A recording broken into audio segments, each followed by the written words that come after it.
سلام. انا نورا، بغيت نعاود لكم قصتي. واخا خرها عامر بالحزن اكثر من الاولها، ولكن محتاجه تعاليقكم ورايكم في هذا الموضوع. واللي ما عارف والو واخا يخلي لي غير دعيوه الخير. المهم، القصه غادي نبداها دابا.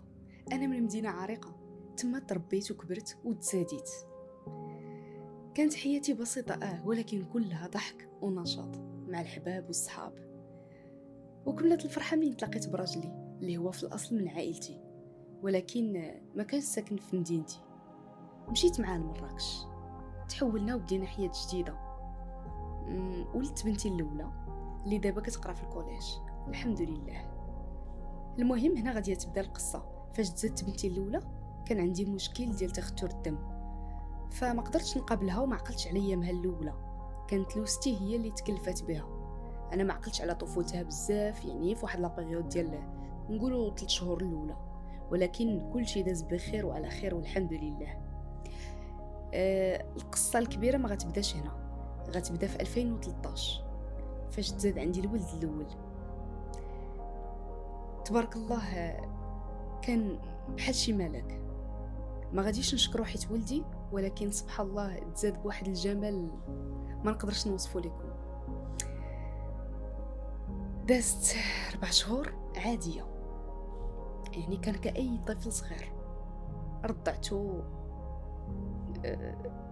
بيبي حتى النهار دار 4 شهور، ومرض بحال نقول لكم كان فيه الرواح. كان صدرو عامر، تيطلع عليك خاش. بداو فيه اعراض ديال الرواح. في الاول كنت غير في الدار، قلت غتفوت هذيك الحاله. شويه كنلاحظ ان الجلد ديالو بدا تيمرض، يعني بدا تيتغير الجلد ديالو، والبلاصه فين كاين الكوش كلها كتطلق الماء. تخلعت ومشيت عند الطبيب قال لي خصو يدخل للسبيطار. فمشينا لواحد المصحه هنا في مراكش، ديتو ليهم باش يشوفوا شنو المشكل اللي عنده. قلبوه قالوا انه عنده مشكل ديال الصدر.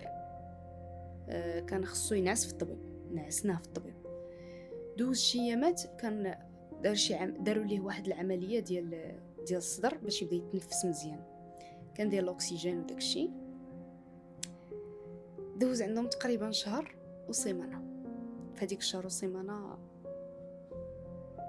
اللي دوز كامله تقريبا قالوا انه عنده مشكل ديال الصدر. كانوا متاكدين. كاع اللي قالوها درناها. فاش كملت الشهر وسيمانه مات الله يرحمه. كانت صدمه بالنسبه ليا، ولكن كيف ما كنقولوا مكتب ربي وتيتصرف.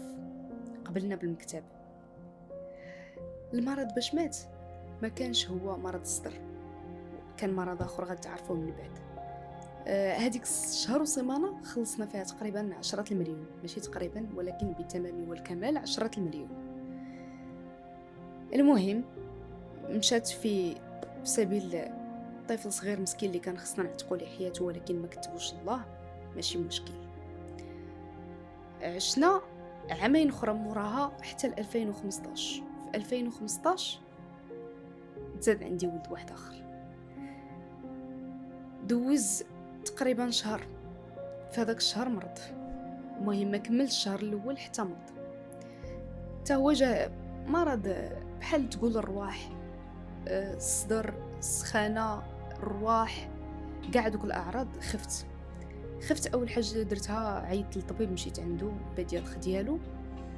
قال لي انه ضروري خصو يمشي يتوسبيطاليزا في كازا، خصو ينعس في سبيطار ابن رشد في كازا.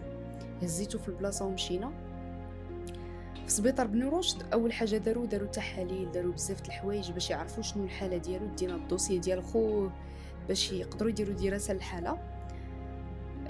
من بعد عرفنا انه مشكل بالاساس الاول هو زواج الاقارب، يعني هو اللي نتج هذاك كاينين ازواج الا كانوا من عائله الدم ديالهم ما تيتلاقاش او فصيله الدم او الله اعلم، ولكن المشكل كان فينا احنا، يعني انا وباباه. الدري قالوا انه خصهم يديروا ليه تحليلات المناعه وداروها، طلعت زيرو، عنده زيرو مناعه.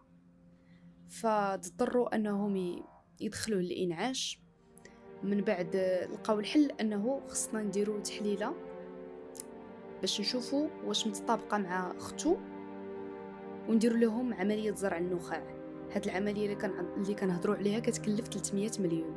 اي 300 مليون، يعني اللي بغى يديرها خاص يقلب منين يجيبها ويدير هاد العمليه. حنا قلنا انه مشينا بدينا تنديروا في الاجراءات. بدينا بختو، درنا لها التحليله نهار الجمعه ولا السبت، درنا لها التحليله، وكان خاصنا نديروا ليه هو التحليله نهار الاثنين، حيت السبت والحد راكم عارفين. المهم هادشي اللي كان، فما كتباش الله لانه نهار الحد صباح الميت. قبل ما عاودت لكمش على الحاله ديال الجلد ديالو حتى هو انه كانت بحال خوه، يعني نفس الاعراض. حتى هو اكثر في الجلد ديالو، تقشر، تبدلت الحاله ديال الدري كلها كاع في مره.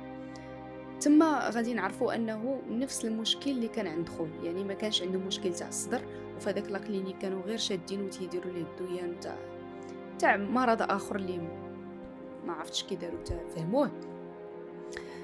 وعلما انه جابوا اخصائيين زعما كبار ودكاتره والمهم، فاللي غادي نقول لكم انه كان عنده مشكل تاع المناعه بحال يعني نفس الاعراض اللي دازوا منها بجوج. موراها قررت باش نقولها لكم بصالح العباره انني ما باقيش غادي نعاود نولد. يعني هذا المشكل هذا اللي غادي نعاود نطيح فيه ونعاود نشوف دري صغير مسكين تيتعذب وما كايناش الحيله باليدين. قلت انه صافي قرار لا رجعه فيه، انه ما باقيش غادي نحاول. ما قدراش انا بسيتيكمون، ما قدراش نعاود نشوف هذاك الشيء ونعيش هذاك الشيء اللي عشته. رضيت بقدر الله، قلت عندي بنيه وحده الحمد لله. ولكن ربي في 2020 حنتني فاش عرفت راسي حامله. ما نكذبش عليكم، تما تبلوكيت، ما عرفتش، كنت خايفه بزاف. وفي هذيك الفتره بديت نسمع اراء ديال الناس. راكم عارفين بزاف كاينين، ماشي غير انا حاله وحده ولا جوج ولا 100، كاينين بزاف تاع الحالات تاع زواج الاقارب، تاع المشاكل تاع العيالات اللي كيموتوا لهم ولادهم. بديت كنسمع قصص بزاف من عند الناس. الاكثريه كانوا تيقولوا لي ما تحاوليش ترضعي لان المشكل عندك في الحليب، ما ترضعيش.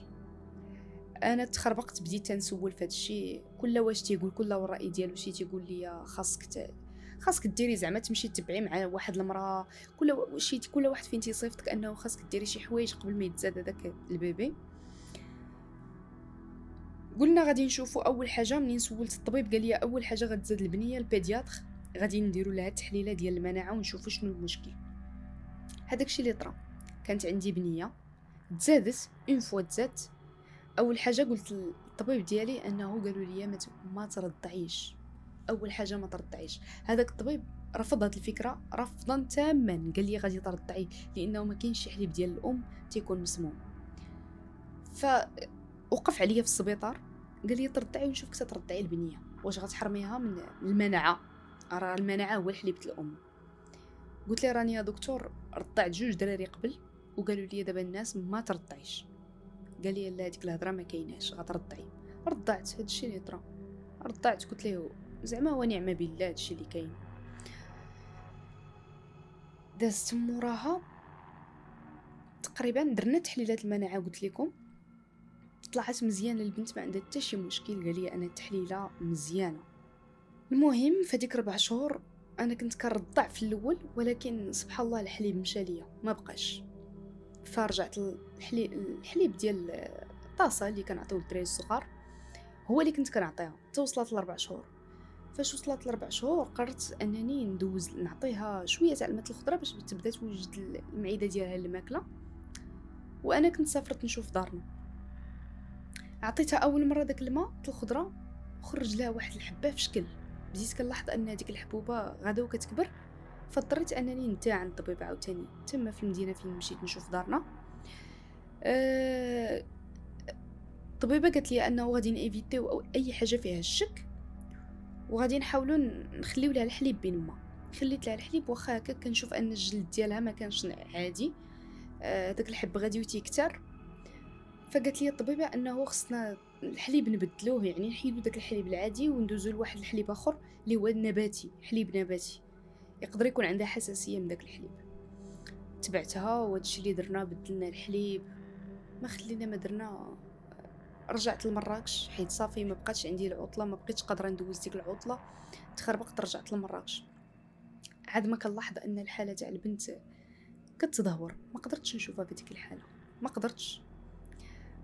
ديتها عند لوستي بحكم اننا كنا ساكنين قرابات وداك الشيء، وخليت قلت لها ها هي قابليها وشوفي شنو خصنا نديرو دابا.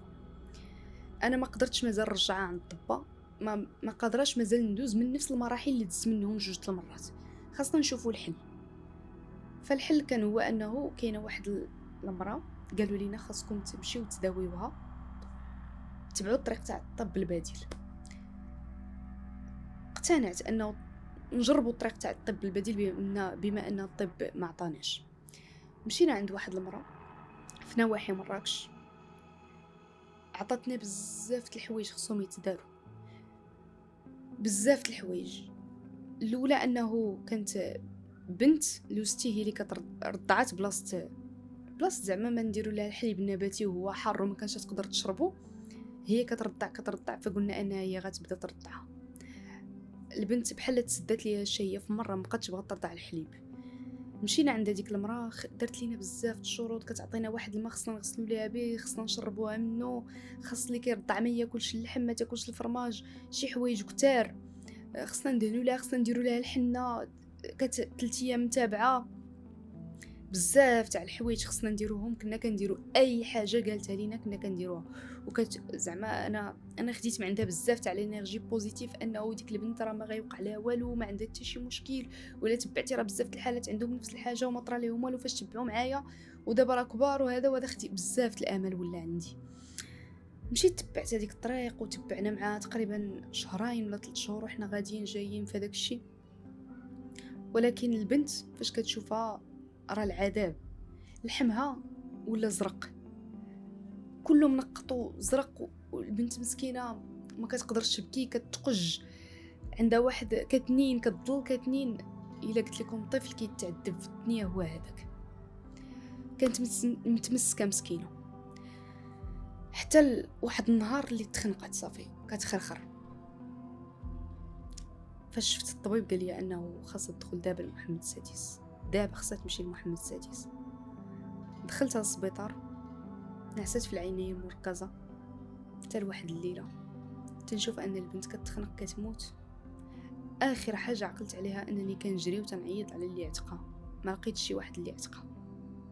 فاش كنرجع تلقاها صافي الروح طلعت.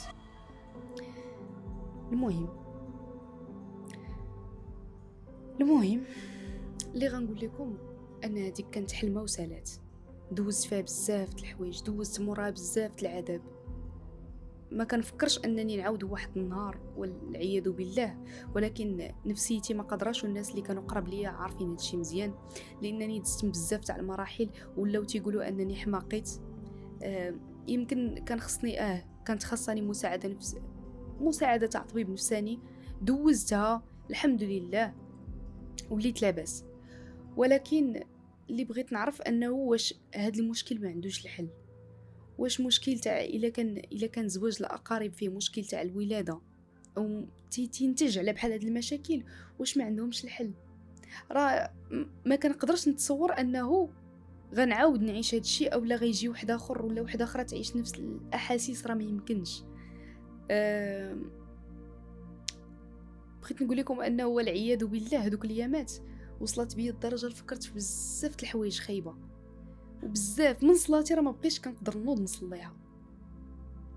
ما كنتش عايشه في هذا العالم مازال، حيت فقدت الامل لا في الطب، لا في الطب البديل، لا في الانسان اللي قادر تيبان لي انه كل شيء قادر يمد اليد المساعده، ولكن ما بغاش. علاش؟ واش عندنا مشكل في الطب او مشكل فينا او ما عرفتش. هادي انا بغيت نقول ان الحكمه والعبره من هاد الشيء ربي بوحدو اللي عارفها، بلا ما نهضروا على ان هاد الوليدات راهم طير من طيور الجنه كيرحموا ماماهم في دار الحق، وممكن ربي يرحم حتى هاد الام من بزاف ديال الحوايج في الدنيا وكان هذا هو الخلاص. ولكن في الاخير كيبقى كل شيء ديال الخالق، وعسى ان تكرهوا شيئا وهو خير لكم.